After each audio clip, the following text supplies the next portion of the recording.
আসসালামু আলাইকুম। আজকে আপনাদের সাথে শেয়ার করব আমি ১৯তম আন্তর্জাতিক বাণিজ্য মেলা ঢাকা ২০২৫-এর কিছু অংশ। কারণ পুরো মেলাটা একটা ভিডিওতে সম্পূর্ণরূপে ফুটিয়ে তোলা আমার কাছে মনে হয়েছে একটুখানি অসম্ভব। তাই খণ্ড খণ্ড কিছু চিত্র আমি আপনাদের সঙ্গে শেয়ার করতে যাচ্ছি।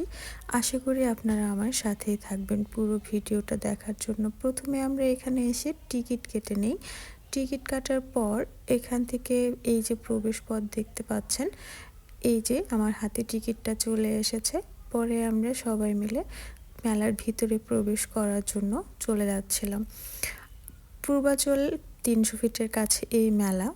মানুষ দলে দলে সবাই অংশগ্রহণ করছে শুধুমাত্র মেলার আনন্দ উপভোগ করার জন্য। তার সাথে আমরাও চলে এসেছি।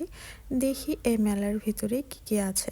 চলেন তাহলে একসাথে আমরা সবাই মিলে দেখি। এই যে সবাই এখানে টিকিট চেক করছিল আর এক এক করে ভিতরে প্রবেশ করছে।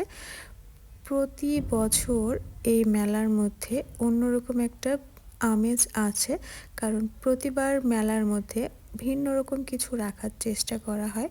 তো আমরা মেলার ভিতরে প্রবেশ করলাম। দেখতে পাচ্ছেন এই যে মেলার ভিতরটা অনেক সুন্দর। অনেক মানুষজন এখানে এসেছে, কেউ ছবি তুলছে, কেউ ভিডিও করছে। দেখতে পাচ্ছেন পুরো মেলাটা বিভিন্ন পতাকা। আর যেহেতু আন্তর্জাতিক মেলা, তাই এখানে অনেক দেশের অংশগ্রহণ রয়েছে। এবার ১১টি দেশ অংশগ্রহণ করেছে। এখন কি কি বৈচিত্র্য রয়েছে এই মেলার মধ্যে আপনাদের সাথে পুরো ভিডিওটা যদি আপনারা দেখেন তাহলে বুঝতে পারবেন যে মেলার মধ্যে এবারে নতুন কি কি রয়েছে। সারি সারি মানুষজন বসে আছে, কারণ তারা হয়তো মেলা দেখতে এসে অনেক বেশি ক্লান্ত হয়ে গেছে, বড় ছোট সবাই। আর এই যে মেলার মধ্যে এই অংশটাতে, এটা রাতের বেলা অনেক বেশি সুন্দর লাগে দেখতে। এখন যেহেতু দিনের বেলা, তাই এই যে ঝর্ণার সৌন্দর্য, এটা দিনের বেলায় যেরকম ঠিক তেমনভাবেই আপনারা দেখতে পাচ্ছেন। রাতের বেলা এর রূপ ভিন্ন রকম। আর এই যে চলে আসলাম কিয়ামের এখানে। শুরুতেই যখন আমরা মেলায় প্রবেশ করেছি, তখন এই যে সেলফি চিত্রটা, এটা আমার কাছে ভীষণ ভালো লাগে। তো এই জিনিসটা সবাই এখানে করছিল, মজা দেখতে খুব। তো ছোট বড় বয়স্ক সবাই মজার মধ্যে অংশগ্রহণ করছিল। দেখতে পাচ্ছেন এভাবে দাঁড়িয়ে আছে। আর পরে চলে আসি এই দিকটায়।